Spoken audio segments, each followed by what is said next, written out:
موضوع الدرس في بيان العظمة لله تعالى سبحانه وأحوال يوم القيامة سورة الرحمن تفسير ابن كثير. الحمد لله رب العالمين والصلاة والسلام على أشرف الأنبياء وسيد المرسلين سيدنا محمد وعلى آله وأصحابه أجمعين. اللهم صل على سيدنا محمد وعلى آل سيدنا محمد كما صليت على إبراهيم وعلى آل إبراهيم في العالمين إنك حميد مجيد. أعوذ بالله من الشيطان الرجيم. بسم الله الرحمن الرحيم. كل من عليها فان ويبقى وجه ربك ذو الجلال والإكرام.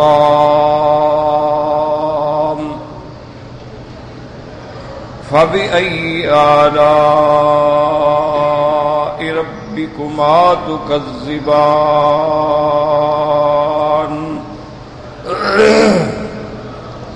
يسأله من في السماوات والأرض كل يوم هو في شأن. فبأي آلاء ربكما تكذبان. اللہ تبارک و تعالی نے کلام مقدس کی ان آیات مبارکہ میں ارشاد فرمایا ہے کہ کل من علیہا فان، کہ ہر وہ چیز جو زمین پہ ہے وہ فنا ہونے والی. تو اب ایک بات ذہن میں رکھ لیں کہ یہاں ضمیر جو ہے کل من علیہا، صاف ظاہر ہے کہ ضمیر جو ہے وہ ارض کی طرف راجع ہے، لیکن ارض کا تو پیچھے ذکر ہی نہیں ہے، کیونکہ ضمیر کا مرجع ہونا تو ضروری ہوتا ہے نا، کہ جہاں اس کو ہم لوٹائیں گے تو کوئی مرجع تو ہونا، لیکن اس سے پہلے تو زمین کا کوئی مسئلہ ہی نہیں ہے.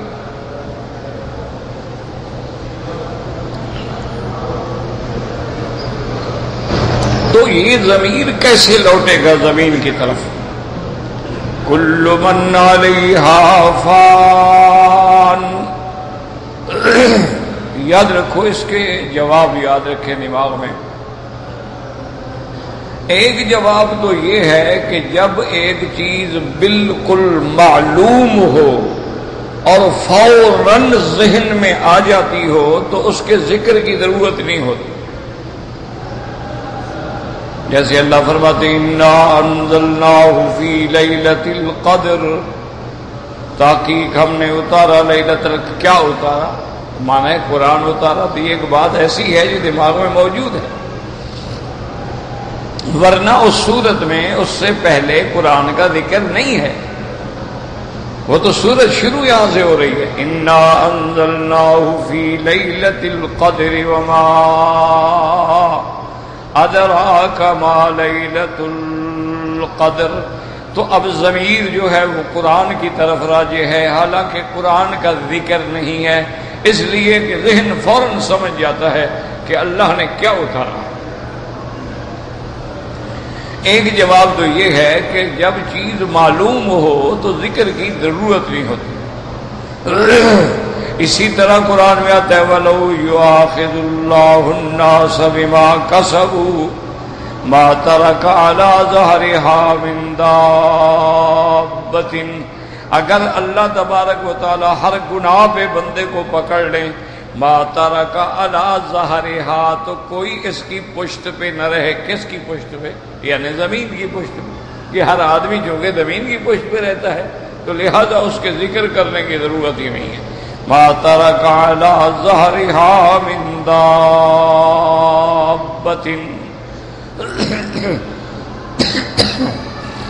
تو اب یہ بات دماغ میں رکھ لیں کہ بھئی ضمیر تو ہے لیکن مرجع معلوم نہیں. تو مرجع چونکہ بالکل معلوم معین ہے، اس لیے اس کے ذکر کرنے کی ضرورت ہی نہیں ہے. ایک جواب.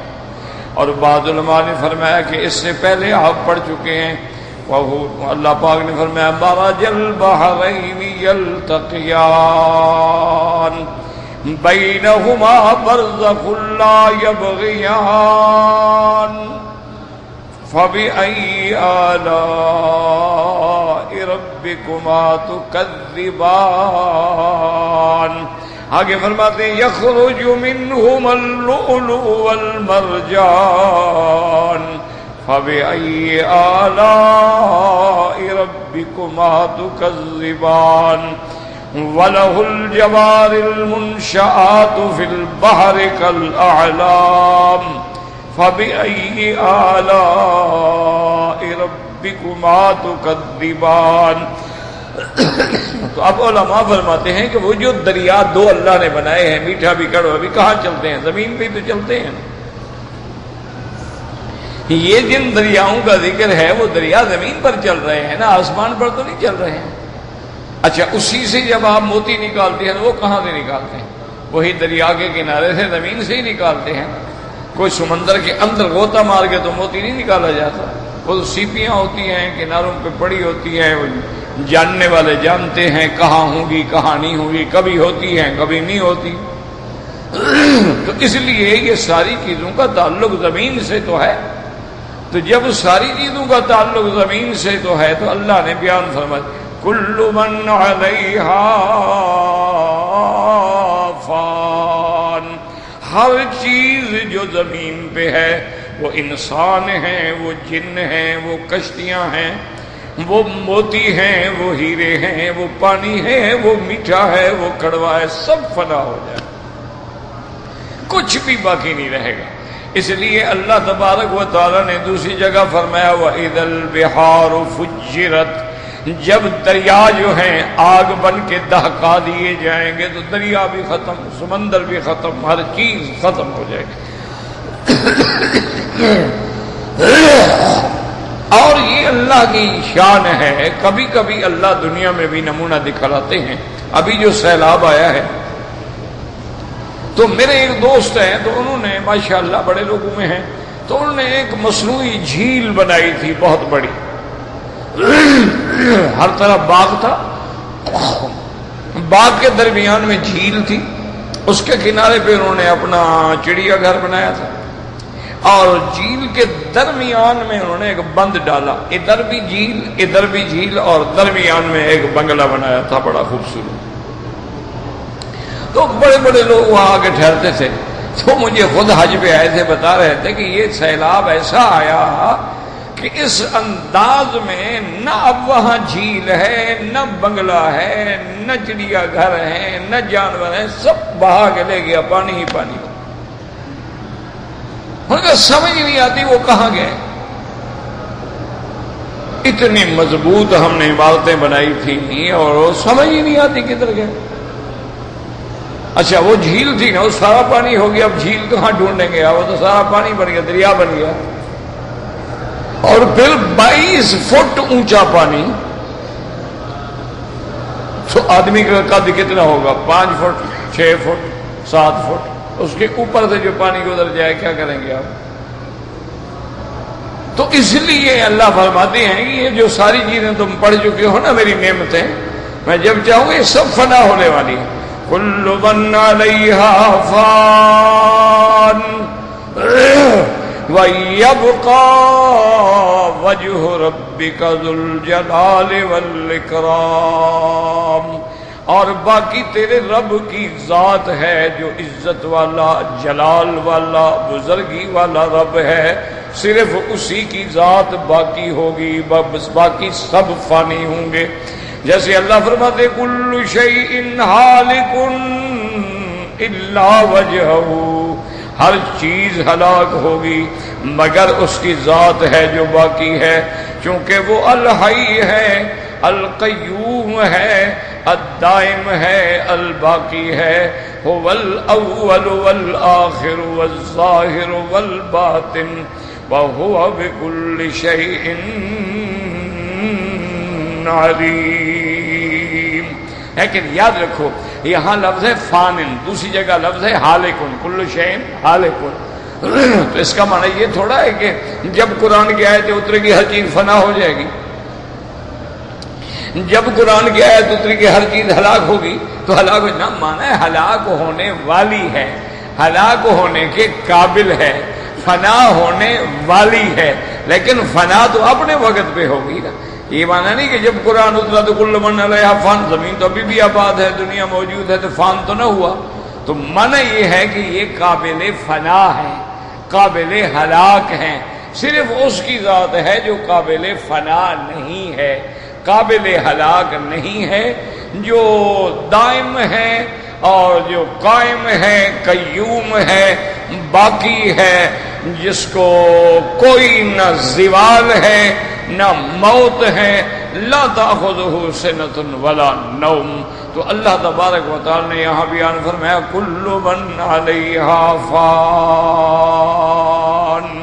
وَيَبْقَى وَجْهُ رَبِّكَ، یاد رکھو یہاں لفظ ہے وجہ ربک، تیرے رب کا چہرہ، تو اس کا معنی یہ نہیں کہ صرف چہرہ باقی رہے گا، نہیں، معنی ہوتا ہے ذات، اللہ کی ذات۔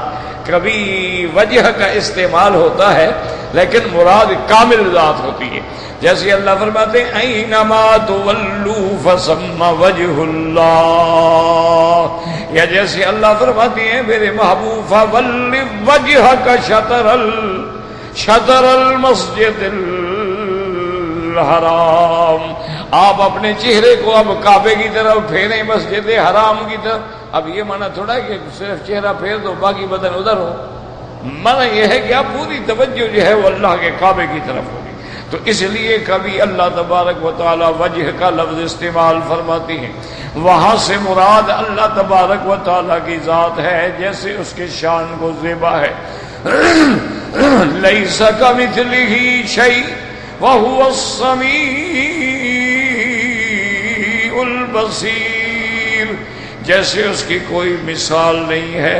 اچھا دیکھو فرمایا لیس کمثلہ شیء، اس کی کوئی مثال نہیں، لا مثل لہ ولا مثال لہ ولا مثیل لہ ولا مماثل لہ ولا شبیہ لہ ولا ضد لہ ولا ند لہ۔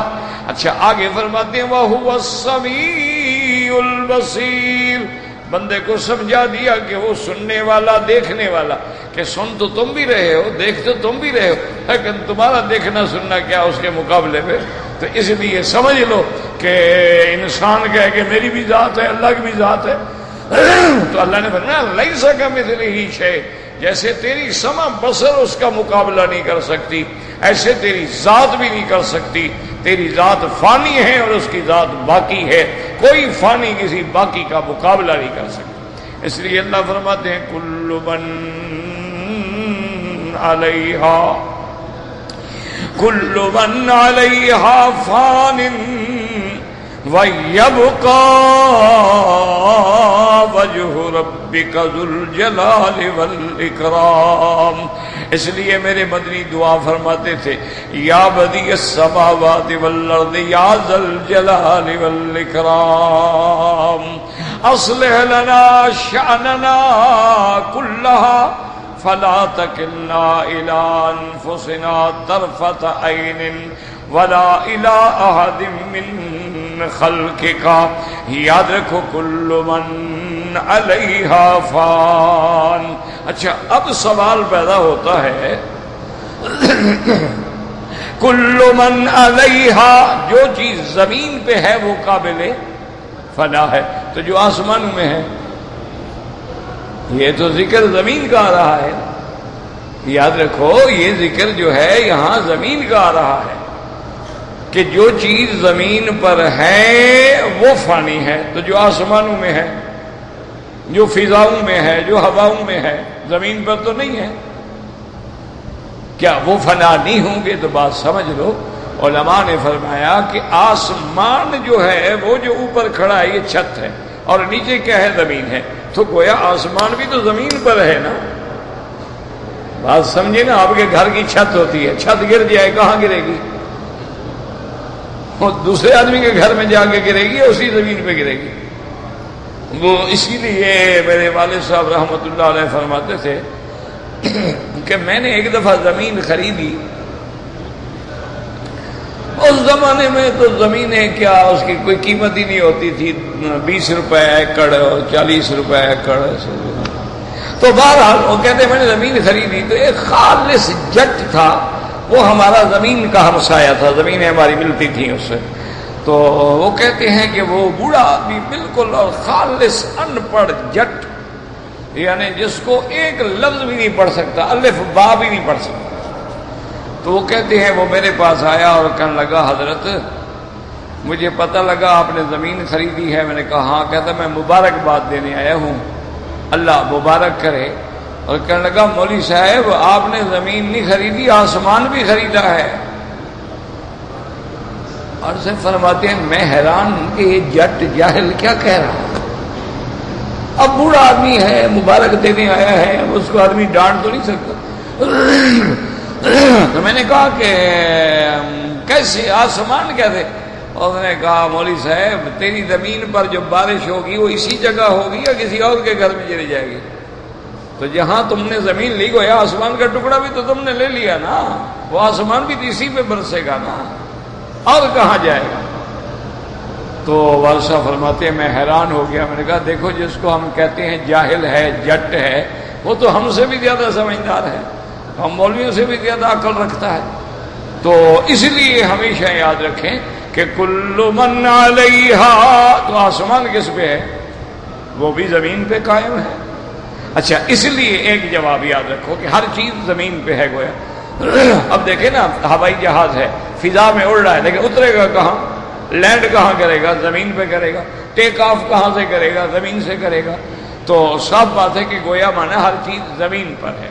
اور بعض علماء نے فرمایا کہ اللہ تبارک و تعالیٰ کے قرآن کی یہ سنت اللہ ہے اللہ کے کلام میں کہ ایک جگہ بیان، دوسری جگہ فرما دیا کل شیء ہالک، یہاں تو فرمایا کل من، وہاں فرما دیا کل شیء ہالک، ہر چیز ہلاک ہونے والی. تو اس میں آسمان بھی آ گئے، زمینیں بھی آ گئیں، اور آسمانوں میں جو چیزیں ہیں وہ بھی آ گئیں. لیکن ایک بات یاد رکھو کل شیء ہالک الا وجہہ. اب اسی طرح دوسری آیت پہ نظر ڈال وَنُفِخَ فِي الصُّورِ فَصَعِقَ مَنْ فِي السَّمَاوَاتِ وَمَنْ فِي الْأَرْضِ إِلَّا مَنْ شَاءَ اللَّهُ. جب سور پھونکا جائے گا سب چیزیں ختم ہو جائیں گی جو آسمانوں میں ہے زمین میں، مگر جس کو اللہ چاہے. تو اس سے اشارہ کر دیا کہ اللہ کی قدرت ہے، اگر کسی چیز کو فنا نہ کرے ان کی مرضی ہے. جیسے جنت فنا نہیں ہوگی، یاد رکھو جنت پیدا ہو چکی ہے لیکن اللہ اس کو فنا نہیں کریں گے، عرش و کرسی پہ فنا نہیں ہوگی. تو اللہ تبارک و تعالیٰ ان کو باقی رکھیں گے. اسی لیے آگے کہہ دیا الا من شاء اللہ، مگر جس کو اللہ چاہے. تو یاد رکھیں ہمیشہ کہ ہر چیز قابل فنا ہے. اب معنی یہ ہے قابل فنا ہے، قابل ہلاک ہے. یعنی اللہ اگر چاہے تو جنت کو بھی فنا کر دے، اگر اللہ تعالیٰ چاہے تو جس چیز کو چاہے فنا کر دے، چونکہ وہ قابل ہلاک صرف اس کی ذات ہے جو قابل ہلاک نہیں. تو اس لیے اب معنی سمجھ لیں، ورنہ جب قیامت آئے گی تو سب چیز فنا ہو جائے گی، ہر چیز پہ موت آئے گی. انسان ہیں، حیوان ہیں، جن ہیں، فرشتے ہیں، ہر چیز پہ موت آئے گی، مگر صرف وہ ذات ہے جس پہ کبھی موت نہیں آئے گی. لا یحول ولا یزول. اللہ نے جس کو بیان فرمایا اللہ لا الہ الا هو الحی القیوم لا تأخذه سنة ولا نوم. یاد رکھ لیں کہ ہر چیز قابل ہلاک ہے. اذا السماء انفطرت وَإِذَا الْكَوَاكِبُ انتَثَرَتْ وَإِذَا الْبِحَارُ فُجِّرَتْ وَإِذَا الْقُبُورُ بُعْثِرَتْ. ہر چیز پھٹ جائے گی، ختم ہو جائے گی، صرف اسی کی ذات جو ہے وہ باقی رہے گی. كُلُّ مَنْ عَلَيْهَا فَانٍ وَيَبْقَى وَجْهُ رَبِّكَ ذُو الْجَلَالِ وَالْإِكْرَامِ۔ اور اس سے یہ مسئلہ بھی سمجھ آیا، یاد رکھو کہ الحمدللہ عقیدہ اسلام جو ہے وہ حق ہے، باقی سب باطل ہے۔ اس لیے کہ اب آپ ٹھنڈے دل سے سوچیں، عیسیٰ علیہ السلام کو خدا بھی کہا، بعض عیسائیوں نے تو کھلا کھل کے کہا نا کہ عیسیٰ خود خدا ہے، ان اللہ هو المسیح ابن مریم۔ اچھا، بعد نے کہا کہ نہیں ابن اللہ ہے، اللہ کا بیٹا ہے، اور بعد نے کہا ثالث و ثلاثہ ہے۔ لیکن وہ یہ بھی تو کہتے ہیں نا کہ جناب عیسیٰ علیہ السلام پھانسی پہ چڑھ گئے، فوت ہو گئے اور ہمارے گناہوں کا کفارہ کر گئے، تو ان کا خدا تو ان کے بقول مر گیا نا۔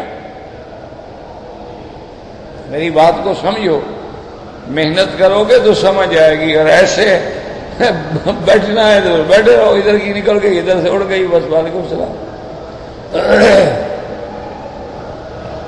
بہرحال بیٹھنے کا بھی فائدہ ہے، نہ بھی سمجھ آئے تب بھی آدمی اگر قرآن حدیث کی مجلس میں بیٹھا ہو تو بیٹھنے سے بھی رحمت مل جاتی ہے، کیونکہ ان کے ساتھ بیٹھنے والا بدبخت نہیں ہوتا، جلیسہم لا یشقی، ان کے ساتھ بیٹھنا جو ہے یہ بھی نعمت ہے، لیکن سمجھنے کی کوشش کرو۔ دیکھو نا، عیسائیوں کا عقیدہ ہے کہ ان اللہ هو المسیح ابن مریم۔ اچھا، اسی طرح لقد کفر الذین قالوا ان اللہ ثالث ثلاثہ، اسی طرح قالت النصارى المسیح ابن اللہ، کوئی کہتے ہیں بیٹا ہے، کوئی کہتے ہیں کہ وہ تین میں سے ایک ہے، تین میں سے ایک ہے۔ یہ اسی لیے آپ دیکھیں نا، یہ جتنے دنیا میں اسکاؤٹ ہوتے ہیں، لڑکے ہوتے ہیں اسکاؤٹ کی تربیت، وہ سب سلام جب کرتے ہیں تین انگلیوں سے، وہ ان کا عقیدہ ثابت کر رہے ہوتے ہیں، کیونکہ وہ بنانے والے اسکاؤٹ کے جو ہیں وہ نصرانی ہیں نا، یہ تنظیمیں ان کی بنائی ہوئی ہیں نا، تو وہ آپ سے وہی سلوٹ کروائیں گے کہ ہمارا عقیدہ جو ہے وہ ثابت ہو جائے کہ وہ تین ہیں۔ اچھا، اسی طرح آپ دیکھ لیں جتنے مشنری اسکول ہیں ان سب میں پہلے جو دعا ہوتی ہے، پہلے جو اس میں پڑھا جاتا ہے وہ عیسیٰ علیہ السلام کی باقاعدہ وہی ان کا جو عقیدہ ہے اسی کو سمجھایا جاتا ہے، اسی کو پیش کیا جاتا ہے۔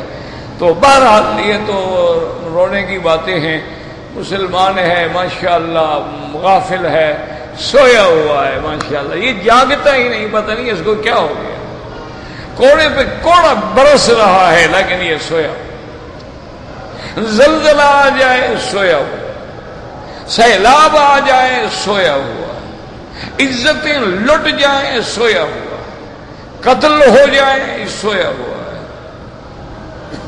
پتہ نہیں یہ کیسی قوم، اتنی بے حس قوم، کوئی حس ہی نہیں۔ اب جناب دیکھیں، سمجھو عقیدے کو کہ بھئی تین میں سے ایک ہے، اچھا چلو بیٹا ہے خدا، لیکن ساتھ یہ بھی تو عقیدہ ہے نا کہ عیسیٰ علیہ السلام جو ہیں وہ پھانسی پہ چڑھ گئے، اسی لیے اللہ نے قرآن میں تردید کی ہے نا، ما قتلوہ وما صلبوہ، نہ قتل ہوئے نہ پھانسی پہ چڑھے، جھوٹ کہتے ہیں یہ۔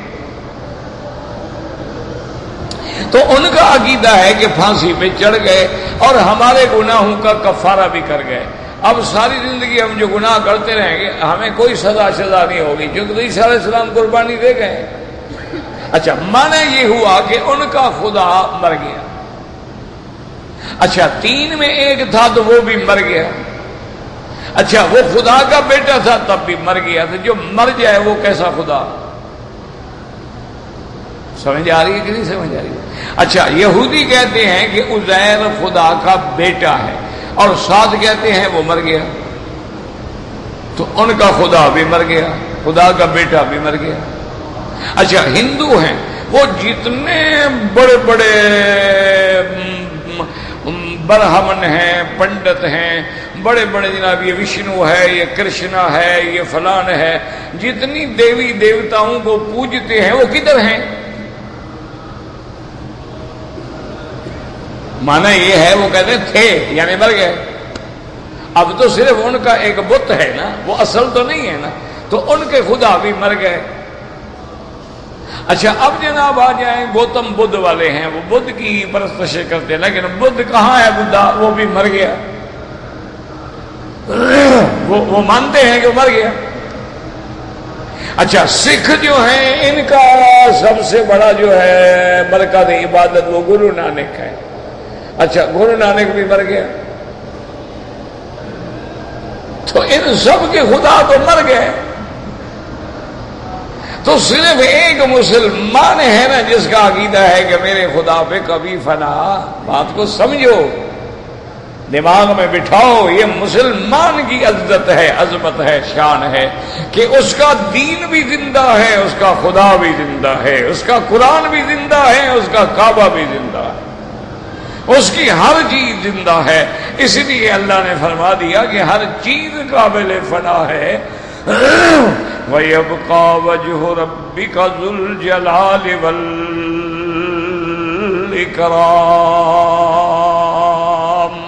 دیکھو آپ بالکل آپ ان کو چیلنج کر سکتے ہیں۔ ابھی گرو نانک ٹھیک ہے، حتیٰ کہ بعض مورخین نے تو یہ لکھا ہے کہ وہ بھی وقت میں نبی تھے، اللہ عالم، نبی تھے یا اچھے آدمی تھے، اولیاء اللہ تھے، لیکن مر گئے نا، کہ ہیں ابھی زندہ موجود ہیں۔ اچھا گوتم بدھ کے ماننے والے جو ہیں نا، آپ جا کے دیکھیں نا، ان کے کتنے بڑے بڑے سونے کے مجسمے، سونے کے بنے ہوئے مجسمے۔ اچھا اس کے ماننے والے ہمیشہ احرام میں رہتے ہیں، آپ تو صرف 4 دن نہیں باندھ سکتے نا۔ اس کے ماننے والے جو ہیں وہ ہمیشہ گہرے کپڑے میں 2 چادروں میں رہتے ہیں، سر پہ بھی اس طرح پھرواتے ہیں، اور ان کا اصول یہ ہے کہ نہ کسی کو مارنا ہے، نہ چھیڑنا ہے، نہ لڑنا ہے، نہ بات کرنی، اپنے کام سے کام رکھو، بس جو کچھ ہو رہا ہے ہونے دو۔ لیکن بہرحال بھائی بتاؤ گوتم کدھر ہے؟ وہ گوتم بدھ جو ہے وہ کدھر ہے؟ وہ تو ایک شہزادہ تھا، اس نے پھر دنیا چھوڑی، اور دنیا چھوڑ کے پھر وہ تصوف میں آ گیا، اور اس کے بعد وہ ان مقامات کو طے کرتا ہوا آخر یعنی فوت ہو گیا، تو مر گیا۔ اچھا آج کا جاہل جو پیروں کو پوجتا ہے، ان سے مانگتا ہے، ان کو پکارتا ہے، ان کو سورتا ہے، ان کے نام کے وظیفے پڑھتا ہے، یا شیخ عبد القادر جیلانی شیئا للہ، مدد کن معین الدین اجمیری، وہ کہاں ہے؟ خواجہ معین الدین اجمیری اور خواجہ نظام الدین اولیاء، سلیم الدین چشتی، خواجہ سری سکھتی، بایزید بستامی، شیخ عبد القادر جیلانی، فرید الدین شکر گنج، زکریہ ملتانی، بہاؤالدین زکریہ ملتانی، حضرت علی ہجویری رحمت اللہ علیہم اجمعین، وہ کہاں ہیں؟ فوت ہو گئے کہ نہیں ہو گئے؟ ہاں جی نہیں، آپ بتائیں، نہ ہوئے ہوں تو چلو چلتے ہیں ان کے پاس، جا کے ملتے ہیں ان کو، اس میں کیا جھگڑا ہے؟ اگر وہ زندہ ہیں تو کیا انڈیا پاکستان کی ٹکٹ 1600 ریال ہی لگ جائے گا نا، تو چلتے ہیں، ان کی زیارت بھی کرتے ہیں، ملتے بھی ہیں ان کو۔ اور اگر وہ فوت نہیں ہوئے، تم نے زبردستی قبر میں دفن کر دیا، اچھے لوگ ہو، ان سے عقیدت کا اظہار بھی کرتے ہو، اور انہیں مٹی کے نیچے بھی دبا دیتے ہو، اچھے لوگ ہو بھائی۔ اور اگر وہ فوت ہو گئے ہیں تو جو فوت ہو جائے وہ مشکل کشا کیسے ہوگا؟ وہ تو ہے ہی نہیں، مشکلیں کیسے حل کرے گا؟ حضرت حسین پہلے شہید ہوئے یا حضرت علی؟ حضرت علی فوت ہوئے، شہید ہوئے، پھر حضرت حسن بنے، حضرت حسن کے بعد پھر حضرت حسین آئے نا۔ اچھا حضرت علی جب خود شہید ہو گئے، بیٹا کربلا میں تڑپتا رہا، وہاں تو مشکل کشائی کو نہیں پہنچے بھائی، حالانکہ حضرت علی تو نجف اشرف میں دفن تھے نا۔ نجف اشرف اور کربلا کتنا دور تھا؟ ایک ہی ملک تھا۔ نجف اشرف بھی کوفے میں تھا، کربلا بھی کوفے میں تھا، بصرہ بھی کوفے میں تھا، بغداد بھی کوفے میں تھا، یہ سارے ایک ملک کے شہر ہیں نا۔ وہاں تو حضرت علی نہیں پہنچے کہ کم از کم بیٹے کو پانی تو پہنچا دوں، اور تم یہاں کبڈی کھیلتے ہو تو حضرت علی آ جاتے ہیں، یا علی مدد، یا علی مدد۔ تم اگر ننگے کھڑے ہو کے کشتیاں لڑتے ہو جانگیے پہن کے تو حضرت علی کو بلاتے ہو، یہاں تو حضرت علی پہنچ جاتے ہیں، اولاد کو نہیں پہنچے۔ کوئی عقیدے کا خیال کرو، مولویوں کی بات نہ مانو۔ اللہ نے تمہیں بھی تو عقل دیا ہے نا، کہ بھوسا بھرا ہوا تو نہیں ہے نا۔ تم خود بیٹھ کے غور کرو، سوچو بھائی جن پہ موت آ گئی یہ پیدا ہوئے تھے، اچھا جب یہ پیدا نہیں ہوئے تھے تو پھر کون مشکلیں حل کرتا تھا؟ جب یہ فوت ہو گئے تو اب کون کرے گا؟ یعنی ہمیشہ ہم مشکل کشا بدلتے رہے، خدا بدلتے رہے ہندوؤں کی طرح۔ ان کا بھی 35 کروڑ دیوتا ہے نا، 35 کروڑ دنیا میں ہندو نہیں ہے، خدا زیادہ ہے بندے تھوڑے۔ ان کے دیوتاؤں کی تعداد جو ہے کتابوں میں وہ 35 کروڑ تک ہے، اور ہندو 35 کروڑ ہے ہی نہیں، یعنی خدا زیادہ ہے۔ یاد رکھو جب اللہ کی طرف سے عذاب آتا ہے نا، عقل الٹ جاتی ہے۔ اسی لیے دیکھیں کہ جب حضرت ابراہیم علیہ السلام نے ان کے آلہہ باطلہ کو توڑ ڈالا تو اب سارے اکٹھے ہو گئے، کہنے لگے وَانصُرُوا آلِہَتَكُمْ، کہنے لگے حرقوہ وانصروا، کہنے لگے لکڑیاں جمع کرو، عجیب ایک الاؤ روشن کرو، اور ابراہیم علیہ السلام کو جلا دو، اس میں ہمارے خداؤں کو اس نے توڑا پھوڑا ہے، اپنے خداؤں کی مدد کرو۔ خدا بندوں کی مدد کرتا ہے یا بندے خدا کی مدد کرتے ہیں؟ دیکھو کیسے اللہ نے عقل الٹ دیا، کہہ رہے ہیں کہ ہو بھائی مل کے خداؤں کی مدد کریں، کیوں خدا جو ٹوٹے پھوٹے پڑے ہیں ان کی کوئی مدد تو کرے نا، کسی کا ناک نہیں، کسی کا کان نہیں، کسی کا ہاتھ نہیں۔ تو اس لیے یاد رکھیں، اللہ فرماتے ہیں کل من علیہا فان وَيَبْقَى وَجْهُ رَبِّكَ ذُو الْجَلَالِ وَالْإِكْرَامِ فَبِأَيِّ آلَاءِ رَبِّكُمَا تُكَذِّبَانِ وَلَا بِشَيْءٍ مِّن نِّعَمِ رَبِّنَا نُكَذِّبُ۔ اب مسئلہ سمجھو کہ اللہ نے یہ دو چیزیں ذکر کر کے فرمایا تم میری کس کس نعمت کو جھٹلاؤ گے، تم میری کس کس نعمت کو جھٹلاؤ گے؟ تو کل من علیہا فان میں کون سی نعمت ہے؟ اس میں تو کہا جا رہا ہے تم سب مٹ جاؤ گے، فنا ہو جاؤ گے، اس میں کون سی نعمت ہے؟ اس لیے علماء نے بڑی کتابیں لکھی ہیں اور اس پہ ان آیات پہ بڑی لمبی تفصیل سے بحثیں ہیں۔ بڑے بڑے محدثین نے، ملا علی قاری رحمۃ اللہ علیہ نے، شاہ ولی اللہ محدث دہلوی رحمۃ اللہ علیہ نے، مجدد الف ثانی رحمۃ اللہ علیہ نے، اور بڑے بڑے علماء نے کتابیں لکھی۔ الاکسیر فی التفسیر جو ہے اس میں یہ بڑی تفصیل سے بحث ہے کہ بھئی اللہ فرماتے ہیں تم مر جاؤ گے۔ آج کوئی آ کر آپ کو کہے مولوی صاحب تم مر جاؤ گے، تو یار سب مریں گے، تو یہ کون سی نعمت ہے کہ اللہ کہے تم نے فنا ہو جانا ہے؟ تو فنا ہو جانا کیسے نعمت ہوئی؟ بات کو سمجھیں کہ اللہ تو فرمانے کل من علیہا فان، ہر چیز فنا ہوگی، تو فنا ہو جائیں گے یہ کون سی نعمت ہے بھائی؟ اب مفسرین کرام فرماتے ہیں کہ بات سمجھو، کل من علیہا فان، جیسے اللہ نے دوسرے مقام پہ فرمایا تھا، میرے مدنی پاک کو خطاب فرمایا انک میت وانہم میتون، میرا مدنی آپ پہ بھی موت آئے اور ان پہ بھی موت آئے۔ اور اسی طرح اللہ نے فرمایا وما محمد الا رسول قد خلت من قبلہ الرسل، تو یہاں بھی فرمایا کہ ہر چیز قابل فنا ہے۔ یہ کیسے نعمت ہے؟ یہ اس طرح نعمت ہے کہ اگر ہم زندہ ہی رہیں گے، دنیا ہی رہے گی، یہ دنیا فنا ہی نہیں ہوگی تو عالم آخرت کب آئے گا؟ یہ دنیا فنا ہوگی تو آخرت آئے گی نا، آخرت آئے گی تو جنت ملے گی نا، پہلے تو ملتی ہی نہیں۔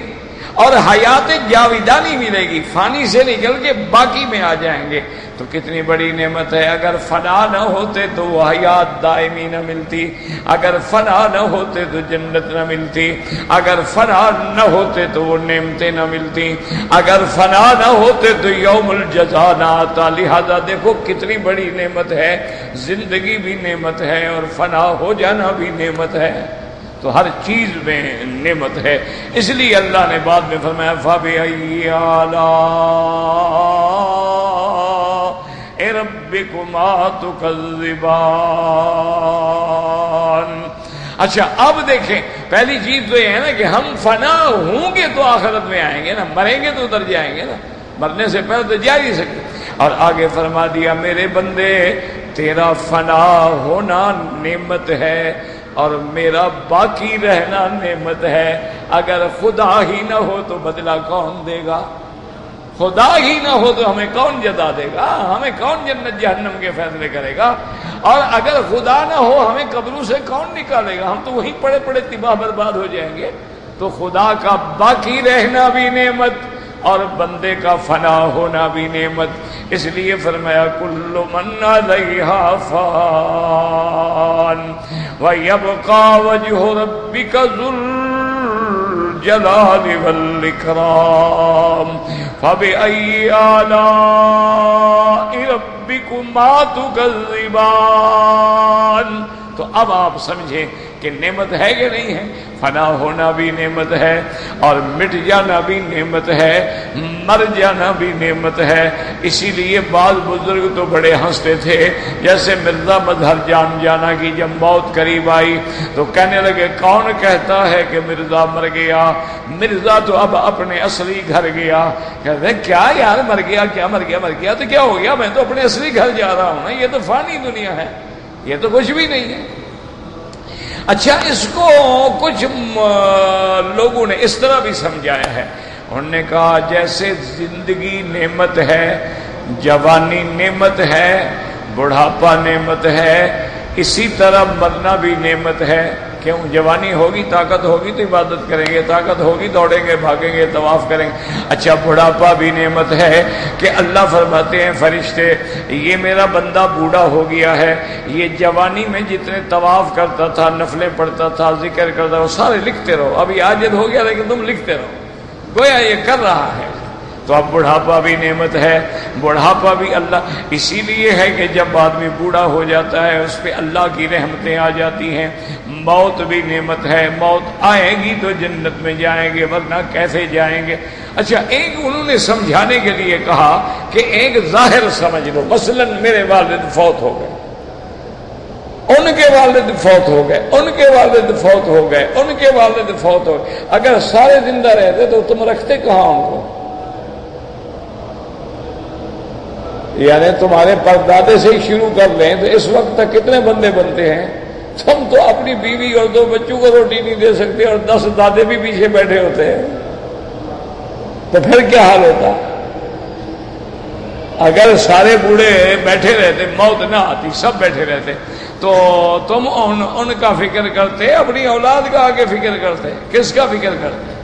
تو معنی یہ ہے کہ ان کا جانا بھی نعمت ہے۔ اسی لیے ہے نا کہ کسی شاعر نے ترنگ میں آ کر کسی بادشاہ کی خوشامد کی اور کہا کہ تم سلامت رہو 1000 برس، کہ تم سلامت رہو 1000 برس اور ہر برس کے دن ہوں 50,000۔ یعنی پہلے تو تم 1000 سال اور 1000 سال کا ایک دن جو ہے 50,000 کے برابر ہو۔ بادشاہ سمجھدار تھا، اس نے کہا شاعر صاحب کو جیل میں ڈال دو۔ وہ جب اس کو لے جانے لگے اس نے کہا سرکار میں نے تو آپ کی تعریف کی، اس نے اچھی تعریف کی، میں چور چور کے مروں بدبخت، اچھی تعریف ہے؟ جب میں اٹھنے کے قابل نہ رہوں، حمام جانے کے قابل نہ رہوں، نیچے سے کچھ نکلے تو قابل نہ رہوں، اوپر سے کچھ نہیں، اچھی دعا کر رہے ہو تو مجھے دعا کرو جو اللہ نے زندگی رکھی ہے اس کو عزت سے گزارے، صحت سے گزارے، عافیت سے گزارے۔ یہ معنی تھوڑا ہے کہ میں 1000 سال زندہ رہوں گا، میری جو عمر ہے، ہاں پہلے زمانے میں اگر 1000 برس عمر تھی تو اللہ نے ان کو طاقت بھی اسی طرح عطا فرمائی۔ نوح علیہ السلام کی عمر 1050 سال تھی۔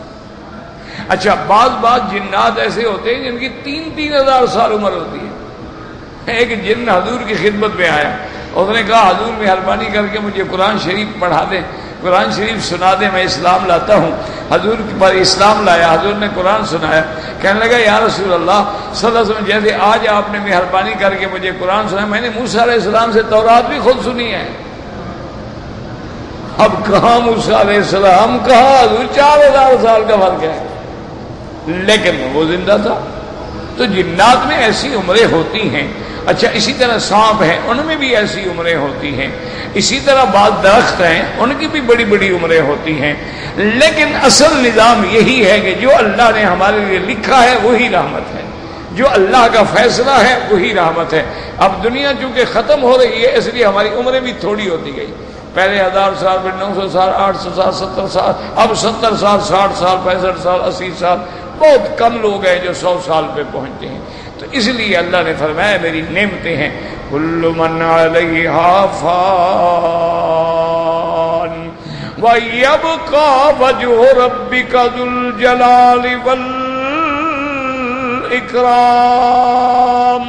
اس لیے مفسرین کہتے ہیں الخلق سیموتون، ساری مخلوق پہ موت آئے گی، صرف اس کی ذات ہے جس پہ کبھی فنا نہیں آئے گی، حتیٰ کہ ملائکہ پر بھی فنا آئے گی، نوری مخلوق بھی ختم۔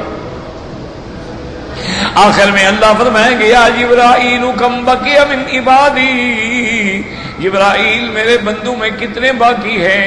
حضرت جبریل عرض کریں گے انت اعلم یا ربی، آپ جانتے ہیں۔ اب اللہ کا، اللہ تیرے بندوں، تیرے فرشتوں میں سے صرف ہم 4 باقی رہ گئے ہیں، جبرائیل ہے، میکائیل ہے، اسرافیل ہے اور عزرائیل ہے۔ اللہ حکم دیں گے کہ جبرائیل ان 3 کی روح تم قبض کرو، تاکہ یہ نہ رہے کہ صرف ملک الموت ہی مار سکتا ہے، اللہ جس کو چاہے حکم دے۔ اللہ نے جبریل کو حکم دیا تو ان کی روح بھی قبض ہو گئی۔ اب اللہ نے فرمایا کم بقی من عبادی، میرے بندوں میں کتنے باقی ہیں؟ حضرت جبریل کہیں گے انت اعلم یا ربی، آپ جانتے ہیں، ما بقی الا عبدک الذلیل، اب کوئی باقی نہیں، میں صرف تیرا عاجز بندہ باقی رہ گیا ہوں۔ اللہ حکم دیں گے مت، تم بھی مر جاؤ، جبریل بھی ختم۔ تو اس لیے یاد رکھیں گے ہر چیز جو ہے وہ قابل فنا ہے، واللہ اعلم۔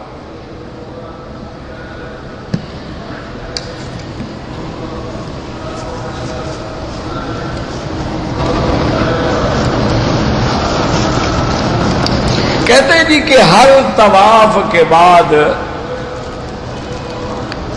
2 رکعت واجب جو ہے، میرا بھائی یاد رکھو، افضل یہ ہے کہ ہر طواف کے بعد 2 رکعت پڑھو، پھر دوسرا طواف شروع کرو، تاکہ فاصلہ رہے طواف میں۔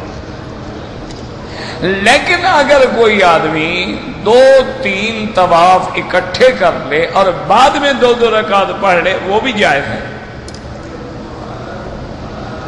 لیکن اکٹھے کرنے کا معنی یہ نہیں ہوتا کہ 7 کے بجائے 21 پھیرے لگا لے تو لہذا 3 ہو گئے۔ نہ، جب طواف ختم کرو گے پھر ہٹو، پھر دوسرے طواف کی نیت کرو اور ایسے کھڑے ہوں کہ حجر اسود کا کونا جو ہے وہ آپ کے کندھے کے بالکل سامنے ہو، وہیں کھڑے ہو کے دل میں نیت کر لی۔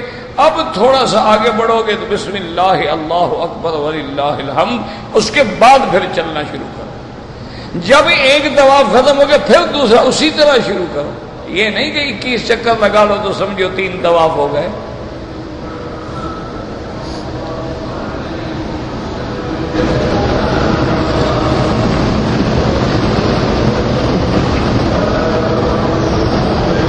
کہتے جی کہ جب نماز میں امام قرآن پاک پڑھ رہا ہوتا ہے، جیسے مغرب کی نماز ہے، عشاء کی ہے، فجر کی ہے، مقتدی آ کے اللہ اکبر کہہ کے کیا کرے؟ خاموش کھڑا ہو جائے، قرآن سنے، بس۔ یہی اللہ کے قرآن کا حکم ہے کہ قرآن پڑھنا تو سنت ہے، لیکن سننا اس کا واجب ہے۔ اس لیے قرآن کا حکم ہے کہ جب قرآن پڑھا جائے تم سنو اور چپ رہو، خاموش۔ اسی لیے امام احمد ابن حنبل رحمۃ اللہ علیہ فرماتے ہیں کہ جہری نمازوں میں جب امام جہر کرتا ہے تو مقتدی کبھی فاتحہ نہ پڑھے کہ قرآن کا سننا واجب ہے۔ اور پھر اللہ کے نبی کی حدیث بھی اسی کے مطابق ہے، جب اللہ نے ایک نبی نے نماز سکھلائی ہے نا، وہاں فرمایا کہ اذا قرأ فانصتوا، جب امام پڑھے تو تم چپ رہو، یہ صحیح مسلم کی حدیث ہے۔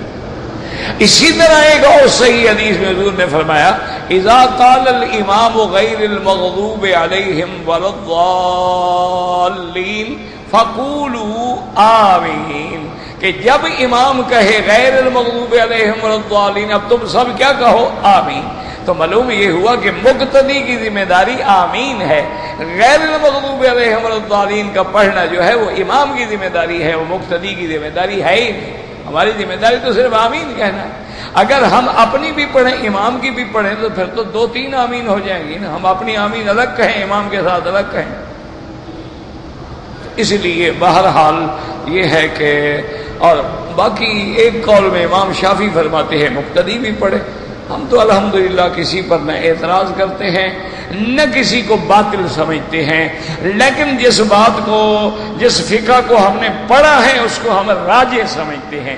امام صاحبان کا بھی یہی مسلک ہے، وہ کہتے ہیں کہ میرا قول جو ہے الحمدللہ حق ہے، لیکن یحتمل الخطا، ہو سکتا ہے غلط ہو، اور میرے مخالف امام کا قول خطا ہے لیکن یحتمل الصواب، ہو سکتا ہے وہ بھی صحیح ہو۔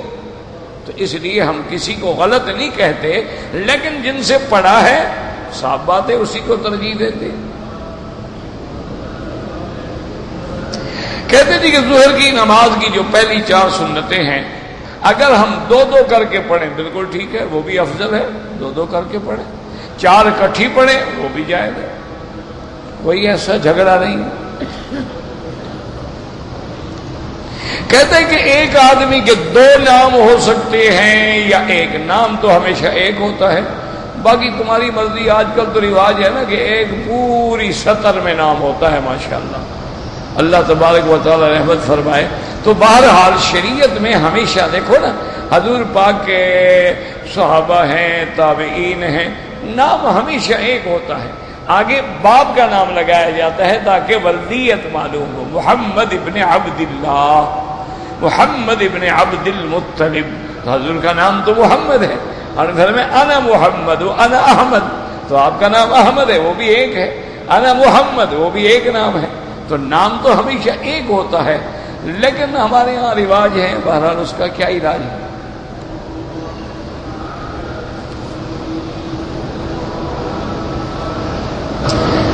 اس سورت کا اذا رأیت ثم رأیت، تو وہاں قرآن کھول کے ترجمہ پڑھ لیا کرو، سارے تیری آیتوں کا میں نے صرف سمجھانا ہے۔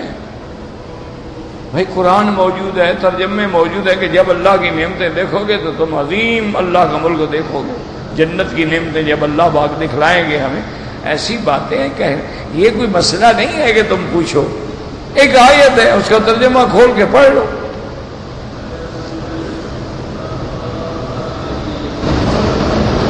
کہتے جی کہ اگر کسی ملک کا بادشاہ طواف کرے اس کے لیے کتنے چکر ہوں گے؟ بادشاہ ہو گدا ہو سب کے لیے 7 چکر۔ یہ تھوڑا ہے کہ بادشاہوں کے لیے نظام بدل جاتا ہے، اللہ کا قانون تو ایک ہے، بادشاہ ہو گدا ہو، تیری دربار میں پہنچے تو سبھی ایک ہوئے، بندہ ہو محتاج و غنی ایک ہوئے، تیری دربار میں پہنچے تو سبھی ایک ہوئے۔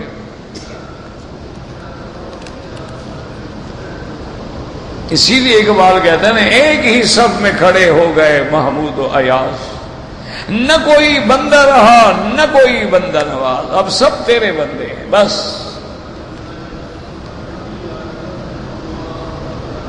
کہتے ہیں جی کہ جو لوگ حرم کے امام کے پیچھے بھی نماز نہیں پڑھتے ان کے لیے دعا کرو، اللہ ان کو ہدایت دے، اللہ ان کو دین کی سمجھ دے، وہ بیچارے بھٹکے ہوئے ہیں، ان کو جاہل اور بدعتی مولویوں نے بھٹکایا ہوا ہے کہ یہ جو امام ہیں یہ نبی کے منکر ہیں، اور یہ اولیاء کے منکر ہیں، یہ کرامات کے منکر ہیں، یہ معجزات کے منکر ہیں، یہ حضور پاک کے نور کے منکر ہیں، لہذا ان کے پیچھے نماز نہیں ہوتی۔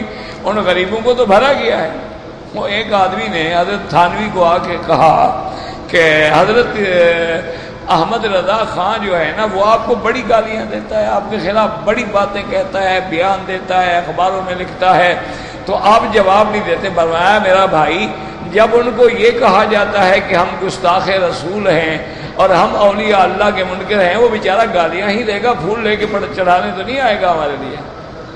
لیکن شرعاً ذمہ داری اس کی یہ ہے کہ جب ہم زندہ موجود ہیں تو بات کرے ہمارے ساتھ، ہم سے بات کرے، تسلی کرے کہ ہمارا کیا عقیدہ۔ تو میرا بھائی یہ جو ہے نا لوگوں کے بدعتی مولویوں نے ان کے دماغوں میں بھرا ہوا ہے، اللہ معاف فرمائے،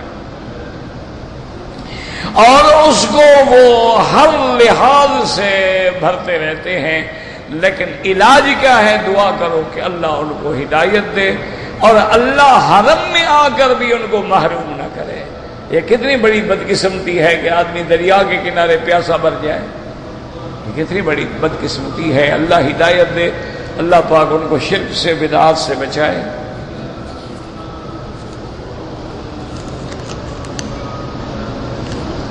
ربنا تقبل منا انك انت السميع العليم وتب علينا انك انت التواب الرحيم اللهم استرنا بسترك الجميل اللهم استرنا بسترك الجميل اللهم استرنا بسترك الجميل اللهم مذهب الباس رب الناس اشف انت شافي لا شفاء الا شفاؤك شفاؤك لا يغادر سقما اللهم اشفنا واشف مرضانا ومرضى من اوصانا واستوصانا ومرضى المسلمين